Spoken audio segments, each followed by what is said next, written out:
నమస్తే welcome to four sides TV. Medaram మహాజాతర వచ్చిందంటే చాలు రాష్ట్రంలోని శివశక్తులు మేడారం చేరుకుంటారు. వనదేవతలకు పూజలు చేస్తూ తమ భక్తిని చాటుకుంటారు. తమతో తెచ్చిన బియ్యం, పసుపు, కుంకుమ, సారే, చీరలను తల్లులకు సమర్పించి మొక్కులు చెల్లించుకుంటారు. తెలంగాణ రాష్ట్రం ఏర్పడక ముందు మేడారం ఎలా ఉందో ఇప్పుడు అలాగే ఉందని శివశక్తులు ఆగ్రహం వ్యక్తం చేశారు. మేడారంలో శివశక్తుల సమస్యలపై మా వరంగల్ ప్రతినిధి సుధాకర్ ఫేస్ టు ఫేస్.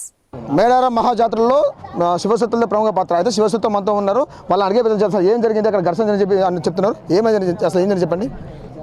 ముందుగా తెలంగాణ రాష్ట్ర ప్రజలందరికీ మేడారం మహాజాతర శుభాకాంక్షలు అండి.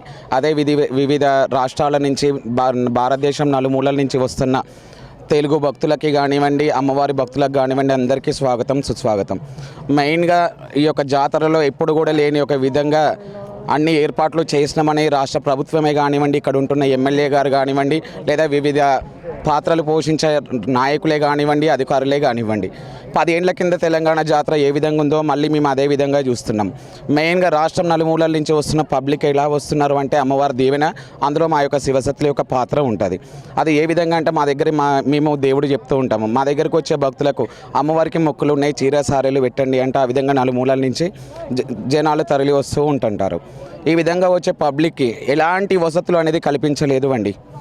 తెలంగాణ రాష్ట్రం రాకముందైతే ఏ విధంగా ఎంత ఇబ్బంది పడ్డామో అదేవిధంగా మళ్ళీ ఈ ఏడాది జరిగే జాతరలో వాటర్ లేవు, వాష్రూమ్స్ లేవు, ఎట్లాంటి వివిధ సౌకర్యాలు లేకుండా ఇబ్బంది పెడుతున్నారు. ఇదే విధంగా జరిగే ఒక జాతరలో శివశక్తులకంటూ ఎట్లాంటి ప్రాముఖ్యత అనేది లేదు అండి. ఎందుకు అంటే మేము ఒక దేవుడిచ్చే శివశక్తులం. అమ్మవారి దగ్గరికి వెళ్తున్నాము అంటే మమ్మల్ని 1 కిలోమీటర్ దూరంలోనే ఉంచుతున్నారు. అంటే అమ్మవారి పేరు చెప్పుకొని మీ యొక్క భక్తులంలాగా బతుకుతున్నాం.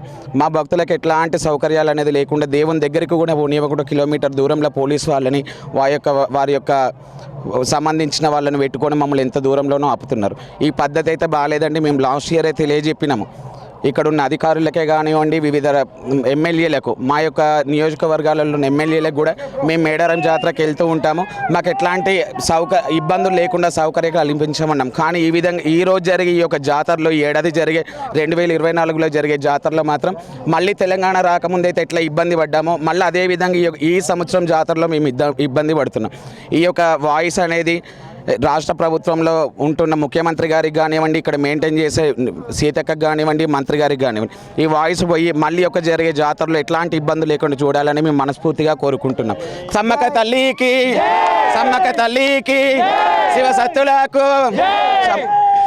మేడారం మహాజాతరలో శివశక్తులు ఎక్కువ కనిపిస్తూనే ఉంటారు. అంటే భక్తులు ఎంతమంది వస్తారో ఆ భక్తులకు తగ్గట్టునే శివశక్తులు. అయితే శివశక్తులకు తగిన ప్రాముఖ్యత ఇవ్వాలని చెప్పి మొత్తం శివశక్తులు చెప్తున్నారు. ఏదేమైనా మాత్రం రానున్న జాతర అంటే మరోసారి వచ్చే జాతర మాత్రం ఖచ్చితంగా శివశక్తులకు ప్రాముఖ్యత ఇవ్వాలని చెప్పి శివశక్తులు చెప్పడం జరిగింది. కెమెరామెన్ బాల్తో Sudhakar, four sides TV, Medaram.